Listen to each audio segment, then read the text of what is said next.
Bageshwar seat से नवनिर्वाचित विधायक पार्वती दास ने ली पद और गोपनीयता की शपथ। विधानसभा अध्यक्ष रितु खंजूरी ने दिलाई शपथ। सीएम धामी सहित वरिष्ठ नेता रहे मौजूद।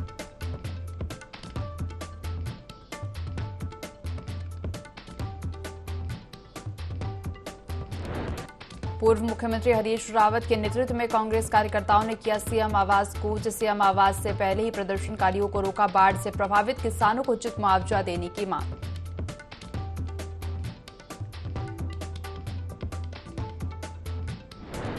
हरीश रावत के प्रदर्शन पर मुख्यमंत्री पुष्कर सिंह धामी ने दिया बयान। कहा, सरकार किसानों के लिए प्रतिबद्ध। किसानों की कोई समस्या है तो सरकार उनसे बातचीत के लिए तैयार।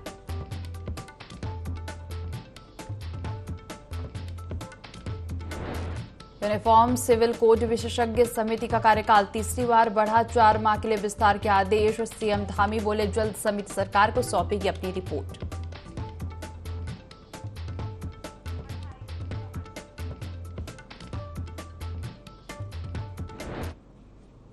देवभूमि लाइव देख रहे हैं आप और मैं हूं आपके साथ दिव्या। बुलेटिन की शुरुआत करेंगे खबरों के साथ। उत्तराखंड विधानसभा की बागेश्वर सीट के उपचुनाव में विजयी रही पार्वती दास को विधानसभा सदस्य के रूप में पद और गोपनीयता की शपथ दिलाई गई।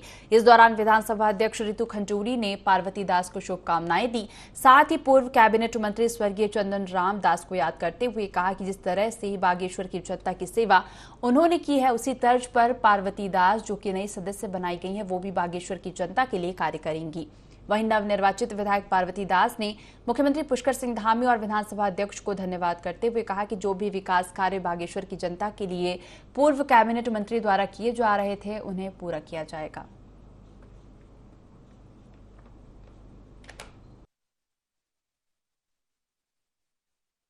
आज अपने मुख्यमंत्री जी और विधानसभा अध्यक्ष हमारी दीदी खंडूरी जी को, और अब मंत्री जी के जो भी कार्य होंगे उनको पूर्ण करने की पूरी कोशिश करूंगी। मैं शपथ ली है, मैं उनको ढेर सारी शुभकामनाएं और बधाई देती हूं और साथ ही साथ हम अपने स्वर्गीय आदरणीय चंदन राम दास जी को भी याद करते हैं। उन्होंने बागेश्वर की बहुत सेवा की है और मुझे पूरा विश्वास है कि उसी तर्ज पर हमारी जो नई सदस्य बनी हैं वो बागेश्वर की जनता की सेवा करती रहेंगी।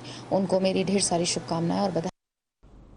उत्तराखंड में समान नागरिक संहिता का ड्राफ्ट तैयार करने वाली कमेटी का कार्यकाल 27 सितंबर को खत्म हो रहा है। ऐसे में एक बार फिर कमेटी का कार्यकाल 4 महीने के लिए बढ़ाया जा सकता है। बता दें कि अभी तक 2 बार कमेटी का कार्यकाल बढ़ाया जा चुका है, जिसके चलते अब तीसरी बार कार्यकाल विस्तार पर चर्चाएं तेज होने लगी हैं, क्योंकि कमेटी की ओर से अभी तक यूसीसी का ड्राफ्ट सरकार को नहीं सौंपा गया है।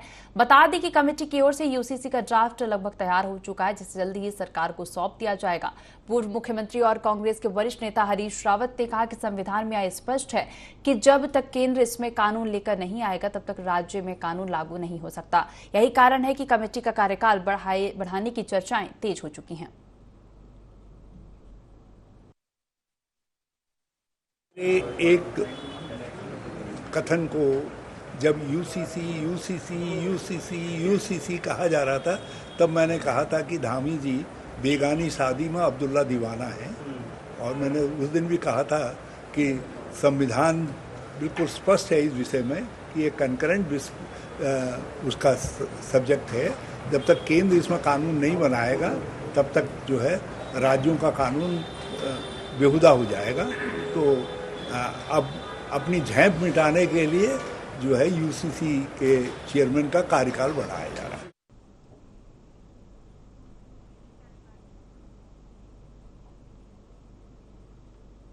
हल्द्वानी अपर जिलाधिकारी फिंचा राम चौहान की अध्यक्षता में कैंप कार्यालय में बाल श्रम जिला टास्क फोर्स की बैठक आयोजित हुई। बैठक में श्रम अधिकारी पूनम कांठपाल ने बताया कि बाल और किशोर श्रम के अंतर्गत 239 निरीक्षण किए गए, जिसमें चिन्हित 1 बाल श्रमिक, 9 किशोर श्रमिक पाए गए हैं और 3 लोगों के खिलाफ एफआईआर की गई है, जो न्यायालय में विचाराधीन है। और अपर जिलाधिकारी ने श्रम अधिकारी को निर्देश दिए कि बाल श्रम रोकथाम से संबंधित जानकारी आम जनमानस को भी दी जाए और पैम्पलेट और स्टिकर के माध्यम से व्यापक प्रचार प्रसार भी सुनिश्चित किया जाए।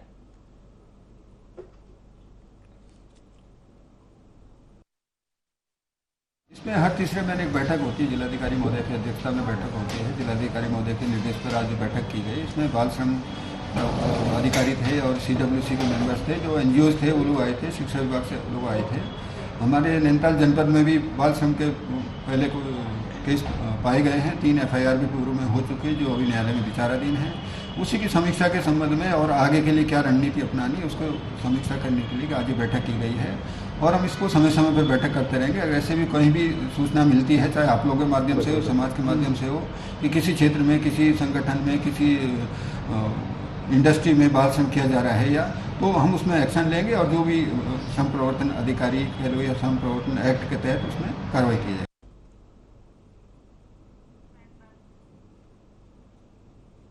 सीएम आवास में लोकायुक्त चयन समिति की बैठक मुख्यमंत्री पुष्कर सिंह धामी की अध्यक्षता में आयोजित की गई, जिसमें विधानसभा अध्यक्ष और नेता प्रतिपक्ष भी शामिल हुए। इस दौरान समिति में एक और विधि विशेषज्ञ के नियुक्त होने पर चर्चा की गई है। बैठक में शामिल नेता प्रतिपक्ष यशपाल आर्य ने कहा कि जल्द प्रदेश को नया लोकायुक्त मिल सकता है, लेकिन उससे पहले तमाम तरह की प्रक्रिया को पूरा किया जाना, जिसमें विधि विशेषज्ञ की नियुक्ति होनी है। इसको लेकर बैठक की गई और जल्द दोबारा इस विषय पर बैठक होगी। जी की अध्यक्षता में लोकायुक्त के नियुक्ति को लेकर बैठक हुई है, चयन समिति की बैठक, और जिसमें एक सदस्य की और नियुक्ति होनी है चयन समिति में, जो कानूनी जानकार होंगे, जो विधिवेत्ता, और मेरा मानना है कि इसमें जुडिशरी से की नियुक्ति होगी तो बेहतर होगा। आज इसी विषय पर बातचीत हुई है और जल्द ही जब चयन समिति में विधिवेत्ता के रूप में सदस्य का चयन हो जाएगा, उसके पश्चात सर्च कमेटी, खोजबीन समिति अपना काम करे, और मुझे विश्वास है कि बैठकें जल्द से जल्द हों, जिससे कि लोकायुक्त की नियुक्ति के जो माननीय उच्च न्यायालय ने निर्देश दिए हैं सरकार को। देखिए, सरकार की मंशा, सरकार की नीयत, और ये सब निर्भर करता है। अगर सरकार की मंशा, सरकार की नीयत ठीक है तो 3 महीने में मुझे विश्वास है लोकायुक्त की नियुक्ति होने के बाद। अभी प्रारंभिक रूप से जो उसकी प्रक्रिया है, उस प्रक्रिया के तहत बैठक हुई है और सभी पहलुओं पर उस पर आज चर्चा हुई है। जल्दी ही जो है उस पर हम लोग अंतिम कार्य योजना और उसकी चयन की जो प्रक्रिया है उसकी सर्च कमेटी है। उत्तराखंड के मंगलौर में नगला चीना गांव में मुख्य मार्ग पर सालों से पानी भरा हुआ है, जिस मार्ग से कई गांव के लोग होकर गुजरते हैं। जल भराव के कारण ग्रामीणों को अब डेंगू जैसी बीमारियों का भी डर सताने लगा है। ग्रामीणों का कहना है कि इस समस्या के समाधान के लिए कई बार अधिकारियों को सूचित किया जा चुका है, लेकिन कोई भी अधिकारी सुध लेने को तैयार नहीं है। ऐसे में ग्रामीणों में रोष पनप रहा है। ग्रामीणों ने कहा कि जनप्रतिनिधि वोट बटोर कर चले जाते हैं, लेकिन कोई नेता या अधिकारी इस गाँव की सुध नहीं लेता है।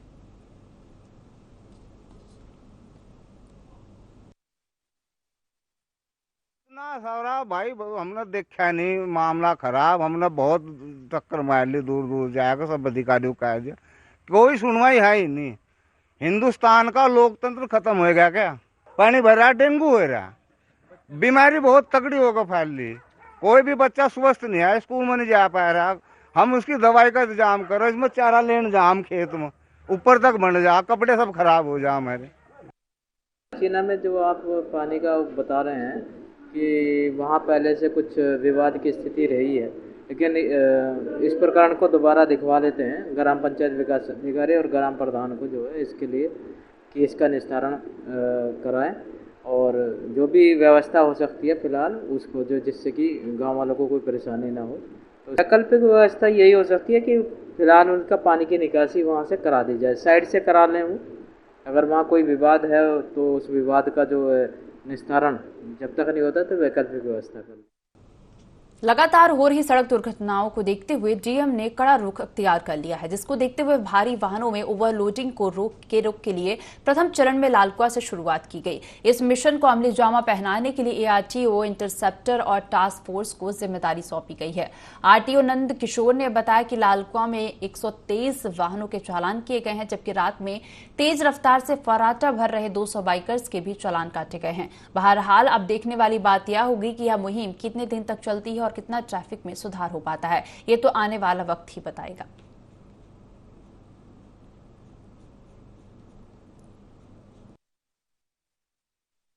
निर्देशानुसार अभी लालकुआ में ओवरलोडिंग और ओवरहाइट के विरुद्ध प्रवर्तन दलों को निर्देशित किया गया था, जिनमें उनके द्वारा 14 वाहनों के ओवरलोड में चलान किए गए और 17 वाहनों के ओवरहाइट में चलान किए गए। इसके अलावा टोटल 123 वाहनों के चालान इसमें किए गए, जो अलग अलग अभियोगों में थे, बिना परमिट, बिना फिटनेस, बिना टैक्स, और भी कई अभियोगों में प्रवर्तन कार्रवाई, सख्त कार्रवाई की गई है। बिल्कुल सभी दलों को निर्देशित किया गया है कि लगातार समय समय पर लगातार कार्रवाई करते रहें। रात्रि में ये देखा गया कि रात्रि 8 बजे के बाद अक्सर जो बाइकर्स हैं वो बहुत ही यातायात नियमों का उल्लंघन करके वाहन चलाते हैं, तो उनके लिए प्रवर्तन विभाग की 6 या 7 टीमें हमने उतारी थी एक साथ, जो शहर के अलग अलग रूटों पे तैनात थी। उन्होंने सख्त कार्रवाई करते हुए लगभग 200 वाहनों के 200 बाइकर्स के चालान किए हैं, जिनमें बिना हेलमेट, बिना लाइसेंस, बिना इंश्योरेंस आदि जो अभियोगों में चालान की कार्रवाई की गई है, ट्रिपल राइडिंग। इससे एक थोड़ा सा माहौल दिखने में मिला कि अब सख्ती की वजह से काफी लोग फॉलो कर रहे हैं रात्रि को। प्रदेश में डेंगू लगातार अपने पैर पसार रहा है। ऐसे में डेंगू के बढ़ते प्रकोप को देखते हुए सरकार और स्वास्थ्य विभाग के साथ नगर निगम डेंगू से लड़ने के लिए लगातार प्रयास कर रहा है। इस दौरान भाजपा प्रवक्ता विनोद सोयाल ने कहा कि सरकार, स्वास्थ्य विभाग और नगर निगम लगातार डेंगू की रोकथाम के लिए लोगों को जागरूक कर रही है। जल्द ही डेंगू पर नियंत्रण पा लिया जाएगा। सरकार की तरफ से पूरी तरह से प्रयास है, नगर निगम की तरफ से भी पूरी तरह से प्रयास किए जा रहे हैं, स्वास्थ्य विभाग भी पूरी तरह से मुस्तैद है और डेंगू में रोकथाम के लिए पूरे प्रयास किए जा रहे हैं। जो लोग अस्पतालों में जा रहे हैं वो ठीक होकर घर आ रहे हैं, उनका उपचार किया जा रहा है और निश्चित रूप से कुछ ही समय में इस पर नियंत्रण प्राप्त कर लिया जाएगा। लोगों की समस्याओं के समाधान के लिए सरकार की तरफ से हर संभव प्रयास किए जा रहे हैं। सरकार जनता के द्वार कार्यक्रम के तहत भी लोगों की समस्याओं का समाधान कर रही है। उसी क्रम में जनपद उधम सिंह नगर के जसपुर क्षेत्र अंतर्गत तहसील परिसर में सरकार जनता के द्वार कार्यक्रम में सैनिक कल्याण एवं ग्राम्य विकास मंत्री गणेश जोशी पहुंचे, जहां भाजपा कार्यकर्ताओं ने उनका जोरदार स्वागत किया। वहीं कार्यक्रम में बिजली विभाग, मत्स्य विभाग, पुलिस विभाग, स्वास्थ्य विभाग, बाल विकास समेत सभी विभाग के अधिकारी उपस्थित रहे और लोगों की शिकायत सुनी गई। ज्यादा से ज्यादा समस्याओं का समाधान मौके पर ही किया गया।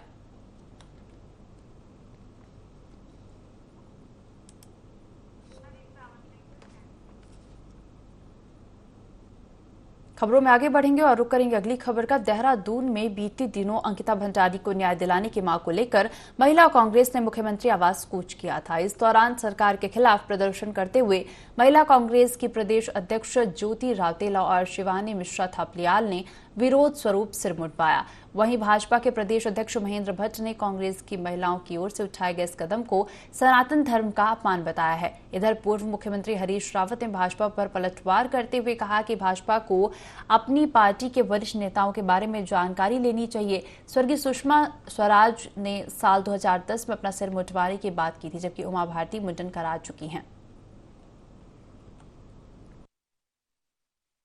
के अंदर आपने नारी का अपमान किया है, उत्तराखंड की नारी का अपमान किया है। बंतरा रिजॉर्ट में जो कुछ हुआ है और जिस तरीके से अब अंकिता हत्याकांड की न्यायिक हत्या करने का की कुछ चेष्टा हो रही है।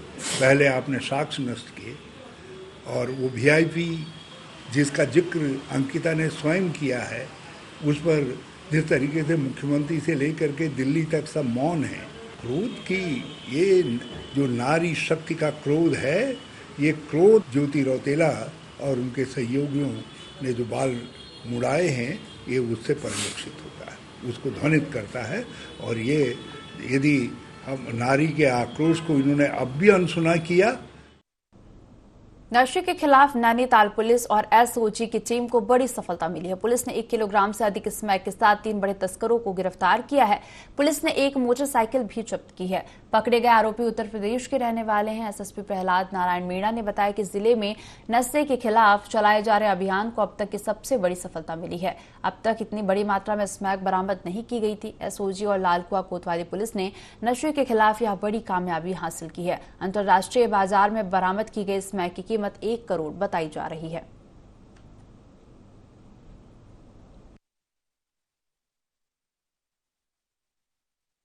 पुलिस की जो लालबाग थाने की टीम है और एसओजी की टीम है, वो काफ़ी दिनों से उत्तराखंड में जो स्मैक की सप्लाई हो रही है, उनको सप्लाई पर नज़र बनाई हुई थी। और कल हमारी जो टीम है उसको 2 सप्लायरों के आने की सूचना मिली और जब हमारी टीम ने इनको दबोचा तो इनके साथ एक लड़का और आया था।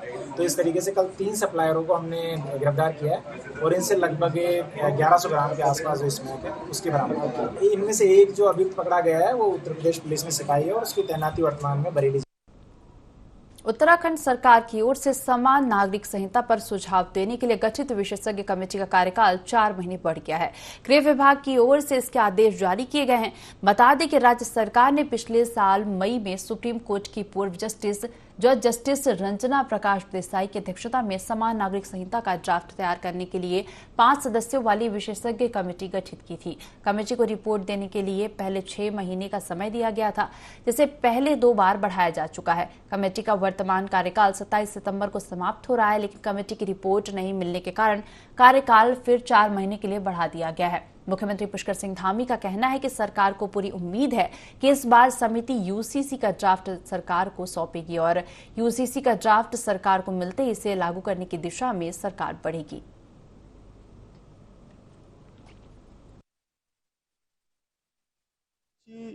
का कार्यकाल बड़ा है और इस कार्यकाल में हमें पूरी उम्मीद है कि हमको संकलन मिल जाएगा और संकलन मिलते ही हम उसको लागू करने की दिशा में आगे बढ़ेंगे। कोटद्वार में वन विभाग के संविदा कर्मियों ने अपनी मांगों को लेकर धरना प्रदर्शन किया। वहीं सरकार के खिलाफ जमकर नारेबाजी की। संविदा कर्मी अपने 5 महीने के रुके हुए वेतन और सरकार के पास किए शासनादेश को निरस्त करने की मांग कर रहे हैं, जिसको लेकर उन्होंने उप जिलाधिकारी को ज्ञापन भी सौंपा।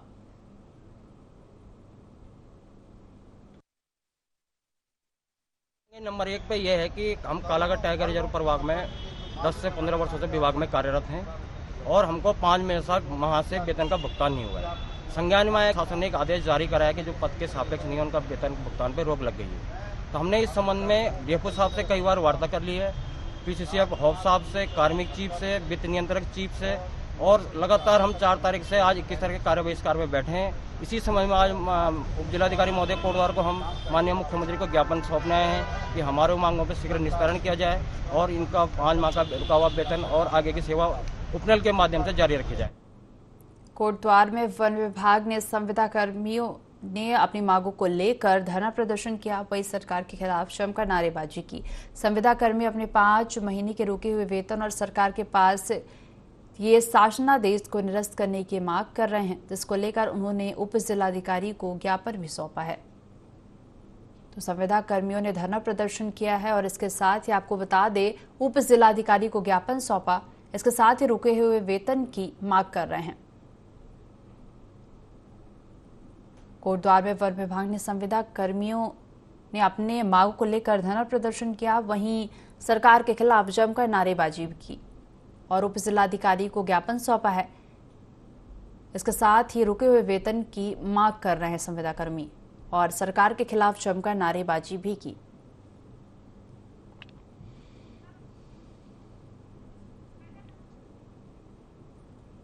कोटद्वार में वन विभाग के संविदा कर्मियों ने अपनी मांगों को लेकर धरना प्रदर्शन किया और रुके हुए वेतन की मांग कर रहे हैं संविदा कर्मी। इसके साथ ही उप जिलाधिकारी को ज्ञापन भी सौंपा है।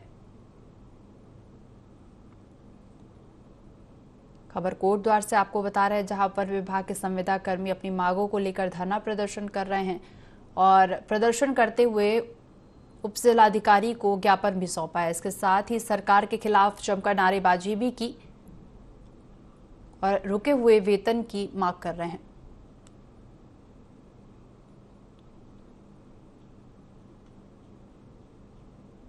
कोटद्वार में वन विभाग के संविदा कर्मियों ने अपनी मांगों को लेकर धरना प्रदर्शन किया। वहीं सरकार के खिलाफ जमकर नारेबाजी की। संविदा कर्मी अपने 5 महीने के रुके हुए वेतन की मांग कर रहे हैं और जिसको लेकर उन्होंने उप जिलाधिकारी को ज्ञापन भी सौंपा है। आपको बता दें संविदा कर्मी उन्होंने जमकर नारेबाजी की।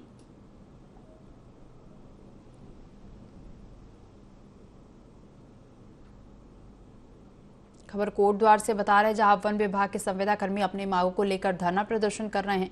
वहीं सरकार के खिलाफ जमकर नारेबाजी भी की। संविदा कर्मी अपने 5 महीने के रुके हुए वेतन और सरकार के पास किए शासनादेश को निरस्त करने की मांग कर रहे हैं।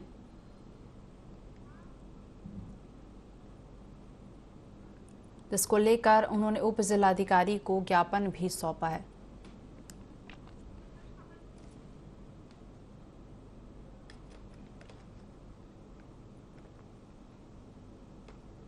कोटद्वार में वन विभाग के संविदा कर्मी अपनी मांगों को लेकर धरना प्रदर्शन कर रहे हैं और रुके हुए वेतन की मांग कर रहे हैं और सरकार के खिलाफ वन विभाग के संविदा कर्मियों ने नारेबाजी भी की है।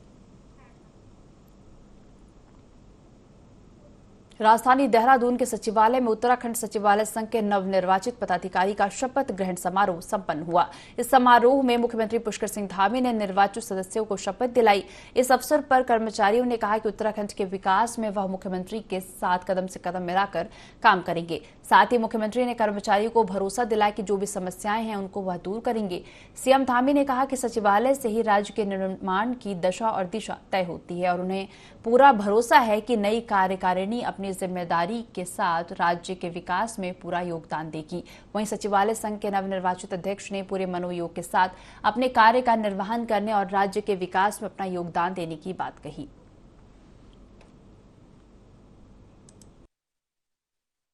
से ही पूरे प्रदेश की जो है दिशा निर्देश जारी होते हैं, नीतिगत फैसले यहाँ ले जाते हैं।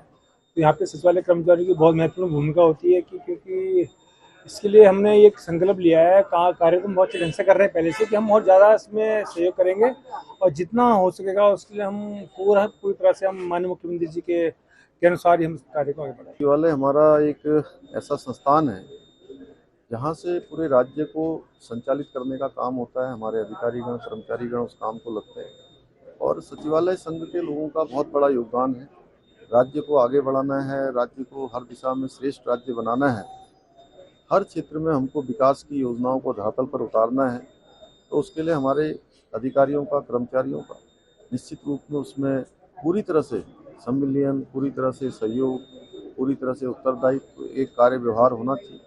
और हमारे सचिवालय संघ के लोगों ने आज निश्चित रूप में उस दिशा में एक अच्छी पहल की है अपने मनोयोग से कि वो सब लोग राज्य को आगे बढ़ाने के लिए काम करेंगे। इस बुलेटिन में फिलहाल इतना ही। आप बने रहिए IND 24 के साथ। नमस्कार।